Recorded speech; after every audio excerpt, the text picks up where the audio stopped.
Hello and welcome to a tier list of sorts. Today I'll be ranking and just talking about my favorite band of all time. Yes. Yes is a British progressive rock band starting in the 60s and ending, well, they're still kind of going today. Their last album was a couple years ago, but they're still going strong. They're still touring and such.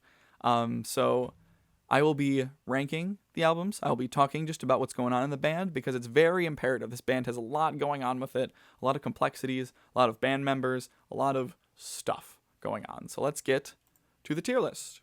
Here we are. And let's start with the very first album. We'll be going chronologically, starting in 1969 with the first album, Yes. And for each album, I'll be talking about the lineup of each band because it helps give you context about what's going on with their sound and such. So the first original founding members were John Anderson, Chris Squire, Peter Banks, Bill Bruford, and Tony Kaye. Anderson singing, Squire on bass, Banks on the guitar, Bruford on the drums, and Kaye on the keys. And that changes very often. All of it. Very much changes.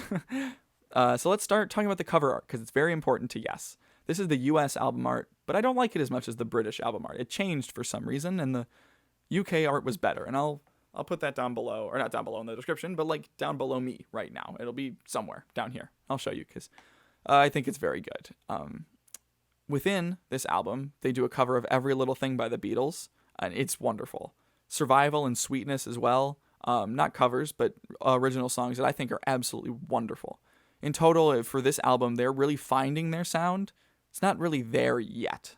They're getting there, but I still think this album is wonderful. It's a really good start to music. I wish I could write stuff this good for my first album. I'm going to put it under Italian hand. I will describe each of these tiers as soon as I get to it. Ba-ba-ba.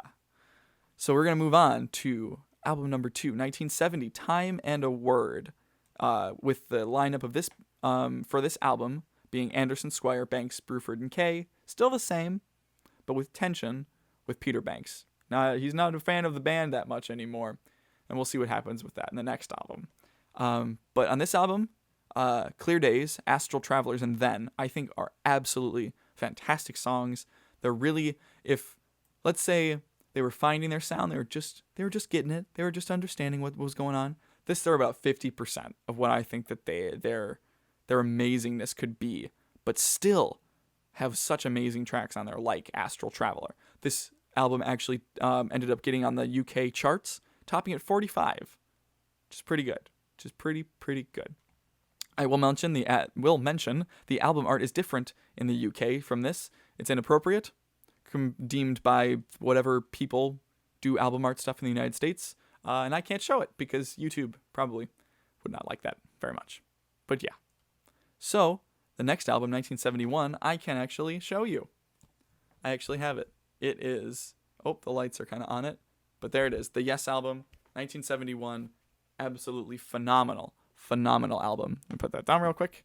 And the lineup for this is Anderson, Squire, Steve Howe replacing Peter Banks, Bruford, and Kaye.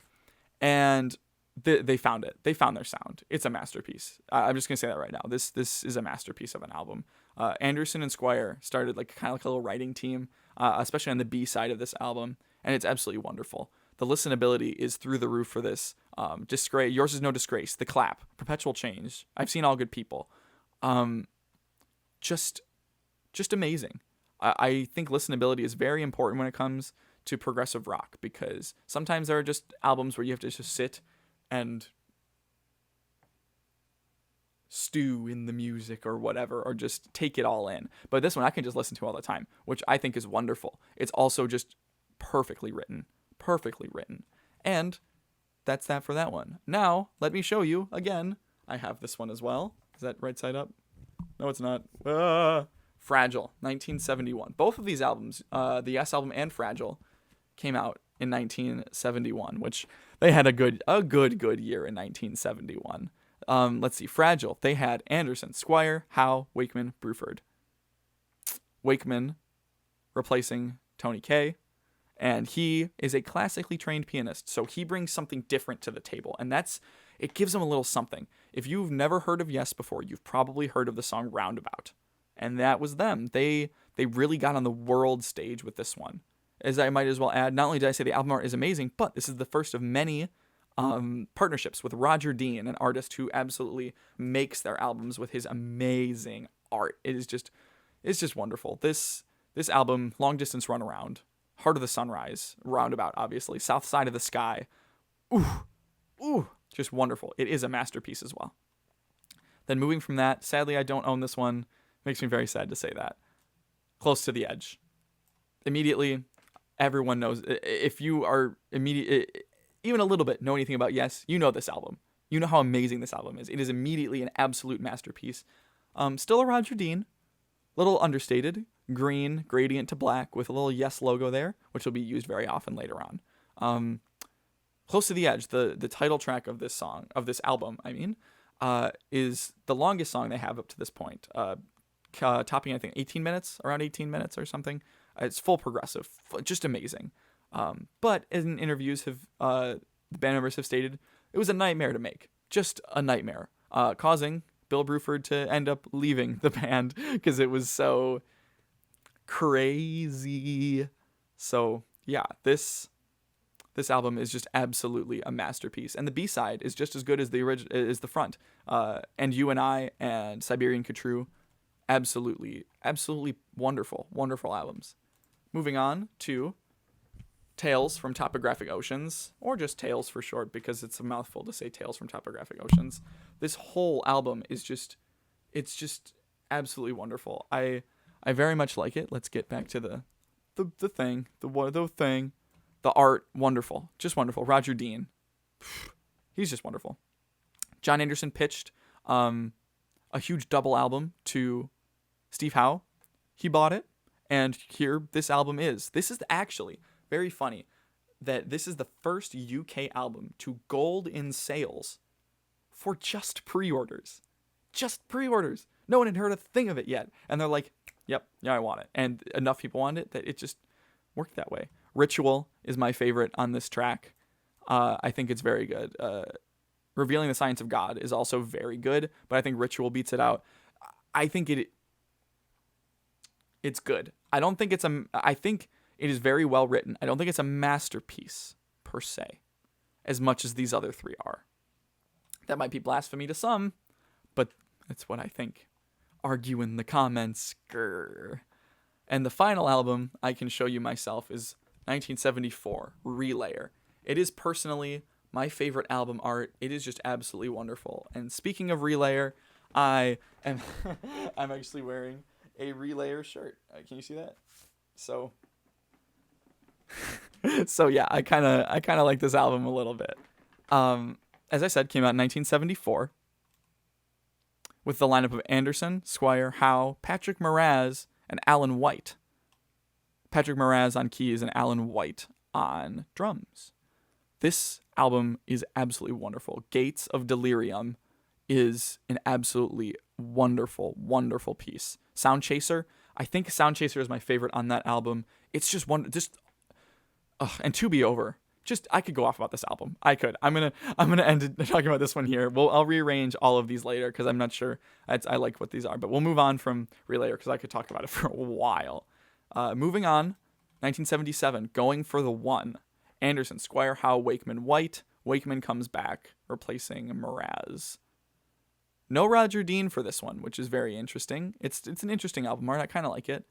And a lot of credit in this album goes to John Anderson. He wrote Going for the One, the title track, and Wondrous Stories, and those songs are just beautiful. Just beautiful. I just love it so much. And speaking of Going for the One, they actually reached number 1 on the charts. And that's just wonderful, I think. I think that's just great. They went for the one and they got it. All right, next up, 1978. Tornado. With the lineup of Anderson, Squire, Howe, Wakeman, and White. I don't know what to say about this album. This album has very similar sound to the rest of the 70s. I'm just not a fan of this album. It's not very memorable. It's like I'd like to name specific tracks that I liked or disliked, but I did not like or dislike them enough to say otherwise. So it was enjoyable, I think. I don't really remember it much. It's not awful. It's not the worst, but it's not good. And that's what I'll say on that. Next up, 1980, Drama. The first album without John Anderson, one of the founding members. He will be back, don't worry, but he is gone for this one with Chris Squire, Steve Howe, Alan White, Jeff Downs, and Trevor Horn that are in this lineup. It is a good album. I very much like this album. Gaining Trevor Horn in this album definitely gave it something different. Gave it some sort of... It's a slight departure from what was going on in the 70s, but it is still enjoyable. I still very much enjoyed it. I think it is boppy to me. I wouldn't necessarily put it in the Italian hands, but it is very good. It is a good album. It is a very good album. And I would listen to it again. See, that's the thing. I think the difference between enjoyable and bop is enjoyable is I've done a one through. I've done it. I might listen to it again if I'm feeling really, really bored. But bop is something that I will consistently go back to. All of these I will consistently go back to. Next up, something very, very different. Very, very different. 90125. And if you really, really don't know anything about Yes, you've heard Owner of a Lonely Heart. I guarantee it. It is the most famous song of Yes, next to Roundabout, I think. Either that or this one's bigger, honestly. The thing with this album is that after the Drama Tour in 1980, the band broke up. Just completely went away. Squire and White kind of went their own separate ways, and then slowly accrued the same members from Yes, and then it became Yes again for 90125. And the lineup for this was Anderson, Squire, White, Trevor Rabin, Trevor Horn, and Tony Kaye. Tony Kaye is back. My thoughts on this album would be that it is enjoyable. It's catchy. It's poppy. It's different. It is very, very different. It's not bad. I enjoyed it. It's just not Yes. There are great harmonies in here. Yes always has great harmonies. But it's not what I recognize as being Yes. That Yes sound. Up here, this is that Yes sound. These two, this is that Yes sound. This is not that Yes sound. This is different. It's a departure. It's not bad, but it's not good. That's all I will say, because I could talk about this one and the next one, Big Generator, for a long time about why I don't think they're the best. Though I still enjoyed 90125. Big Generator is a different story with John Anderson, Chris Squire, Tony Kaye, Alan White, Trevor Rabin, though excluding Anderson from the writing process for the most part, which kind of is sad. He was very frustrated with that, as he has said in interviews. And Trevor Rabin and Trevor Horn tried to take it away from their cosmic lyrics, I think, as he said, and bring it to more mainstream, which is not mainstream. Like Big Generator and all the consistency with this album is that there is this big 80s electric drum kit that is just hitting you this entire time, and I'm just not a fan of it. There's a song called Holy Lamb, written exclusively by John Anderson. I think that is the one thing that saves it from just being terrible, in my opinion. So there's that on that. And a special mention to Anderson, Bruford, Wakeman, Howe album, or ABWH. The album came out in 1989, 2 years after Big Generator. They kind of went into their own separate ways and did something. I consider it somewhat of a Yes album because that is Yes. They have all Yes, minus Chris Squire, which I think makes the album not as good. But special mention to Anderson, Bruford, Wakeman, Howe for being a thing. You know. Then in 1991, they all came back for the big ol' stinker that is Union. The art is good. I do like the art on this. Union, the lineup for this album is Anderson, Bruford, Wakeman, Howe, Squire, Rabin, Kaye, and White. The whole gang is here. It's interesting. I think it's better than Big Generator, just by a little bit. This album has the leftovers of a second canceled Anderson, Bruford, Wakeman, Howe record. It is kind of hard to listen to. It is hard to listen to. There are a couple songs. I think Silent Talking and Anchor Watt are okay. That's what makes it. That's what puts it here. It's barely not terrible. Both of these are barely not terrible. just barely. Rabin's influence just isn't for me, honestly. Things that he's been a part of, that he did for the band, I just wasn't a fan of. And here we go for the first terrible, being Talk. It's just, well, first of all, the lineup: Anderson, Squire, White, Kay, Rabin. Notice how it does not have Howe, Bruford, or Wakeman. Kind of suffers because of it. It's bad album art. Just look at it. That's just bad album art. I almost turned it off. Through this past week, I listened to every single Yes album just to get a refresher in my mind, just so I knew what I was talking about. It's very mainstream, this album. Talk is very mainstream. It's very not Yes. It is not Yes. It's no. It's a no from me. And that's what I'll say on that. It's just a no from me. Next up is Keys to Ascension 1 and 2, or in this album, Keys Studio, because Keys to Ascension 1 and 2 also had live versions, but these are the studio songs that came out of both of them. The Roger Dean on each of these individually, Keys to Ascension 1 and 2, are very good. I'll put them underneath me right now to show you that. Keys 1 is good. That is very good piece. It's a good piece. It's kind of lacking in some parts, but overall it's a very nice song. That's in Keys 1. Keys to Ascension 2, Mind Drive, Bring Me to Power. Ooh, those are really good songs. I think this is the first album that is back to drama level, that is like still up. It's up here, and I'm putting it up there. I thought it was a bop. I think Keys to Ascension 2 carries in Keys Studio, but it is still very good. It is the best thing since post-drama. Might even put it above drama. I don't know. I will think about that, and we will look at that later.